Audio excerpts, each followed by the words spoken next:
My name is Martyna and I'm a horticultural consultant. I'm part of Red Acre Allotments. I've been a director here for a few years and now I'm just a plot holder, and I've been involved in arranging for some change of our growing area where we've had raised bed made of wood. After a few years, probably about 7 or 8 years, they've started falling apart, and we were looking for something a little bit more structurally sound and alternative and kind of in line with the modern world, and something that will last us a little bit longer as a community project. Red Acre is a community project, Red Acre Growing Project, where there's a certain amount of plots and raised beds where we try to do community events together. So the difference between council allotments and our allotments is that we have a lot of get-togethers when we can. Usually once a month we have a community day, we all gather, we have food together, we do some communal weeding, planting. We have a lot of areas that need looking after, so we have a pond in here, fruit trees, herbal garden. There's a lot about biodiversity. We've had even a tree survey done and a biodiversity survey done, so there's a lot more animals and birds and insects here that on kind of standard allotments. We're of course organic. There's actually ban on any pesticides or herbicides. We can't use any slug pellets or anything at all. There's no point in having pesticides when we're trying to increase the biodiversity. You can probably hear it or see it with all the bees and hoverflies and birds that we have. As you see, there's a lot of big walls around, so there's cavities in them where a lot of birds nest as well. And we generally try to take all the decisions as the ones that will not only benefit members or financial well-being of the project, but also the biodiversity and the land around us. So we're mindful of the canal. We're mindful of the forest behind us. These days people are really busy, and a lot of people will just want to come to their own plot and just relax or grow their own veg.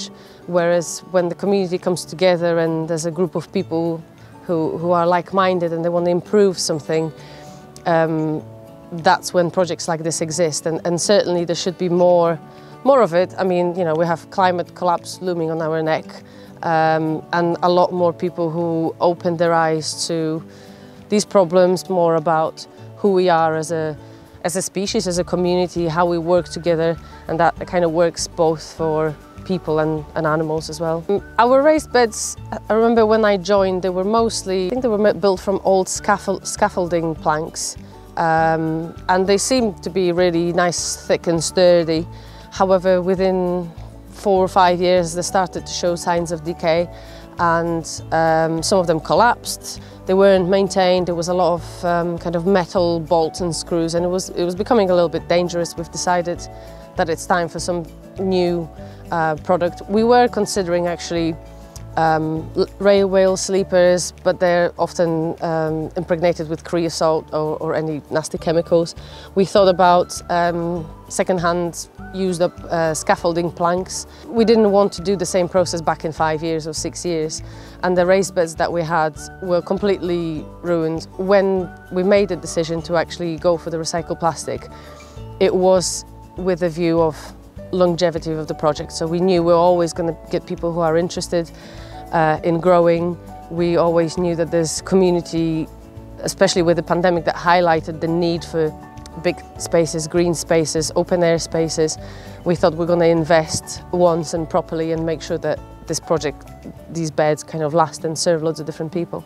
When it came to dismantling the old beds, we only then realized how destroyed really they were. So ant colonies living in the wood, there's been mycelial growth, which on one hand is good for the soil, but we had also loads of weeds, loads of bindweed growing within the wood. The wood essentially became soil. So whenever a seed would have fallen on the corner of the bed, it would grow into a plant. We've had them for about 2 years now, and the feedback from the members is that they are really sturdy. The weeds are not growing kind of in between. It's much easier to maintain. So I think it was just the sturdiness largely, and kind of thinking of a long-term plan that would suit the project. Another thing that is really good about plastic versus natural materials like wood is the fact that obviously it's well, it's plastic. You can't get any molds growing in it. You're not going to get a lot of green algae or any kind of slippy stuff. Often when you use wood and you're in West Yorkshire where it's raining a lot, for example, it gets really slippery. So even sitting on the edge of your bed, you can kind of scrape it a little bit. I find also another thing that a lot of people don't think about is the temperature of the soil. So in our growing season seems to be shorter and shorter, so the additional heat that the plastic takes from the sun in early spring actually warms the soils up. You get a lot more warmth a lot earlier because of the black colour attracting the heat. I think it's important to recognise everybody's needs. Not everybody will be able to get metal or plastic for their own various reasons, but if it's something that you could consider, that you think will fit within your, your ethics or your finances, it's certainly something that it's worth looking into.